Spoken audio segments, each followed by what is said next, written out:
সকাল থেকে মারাত্মক রোদ ছিল, সেটা আমরা সবাই দেখেছি।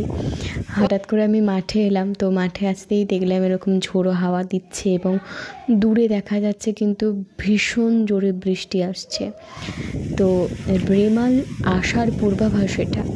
তবে এখন মানে ওই 15 মিনিট মতন বৃষ্টি হয়েছে, যেটুকু বৃষ্টি হয়েছে মারাত্মক ঝোড়ো হাওয়া বা মানে ঝাপটা সমেত হয়েছে। ওয়েদারটা এক ঝলকের জন্য ঠান্ডা হলেও এখন কিন্তু আবার রোদ উঠে গেছে, দেখতেই পাচ্ছেন চারিদিকটা ভিজে। আমি বাগানে এসেছিলাম, যে বাগানে হয়তো একটু ঝোড়ো হাওয়ার জন্য আম টাম পড়তে পারে, আমাদের তো কাঁচা মিঠা আম, কিন্তু আমি আসার আগেই যাদের আসার কথা ছিল তারা নিয়ে চলে গেছে। যাই হোক, আমার পাওয়া হলো না, এবার আবার বাড়ি যেতে হবে। আর রাস্তাঘাট কিন্তু ভিজে গেছে ভালোভাবেই, মাটিটাও খুব ভালো ভিজে গেছে, গাছপালা দেখেই বোঝা যাচ্ছে বৃষ্টি কিন্তু ভালোই হয়েছে।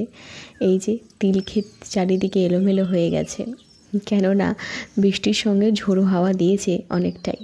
সকাল থেকে যা মারাত্মক গরম ছিল, যে গরম একদম সহ্য করাই যায় না, ইভেন এখনও সেই গরম যেন আবারও ফিরে এসেছে।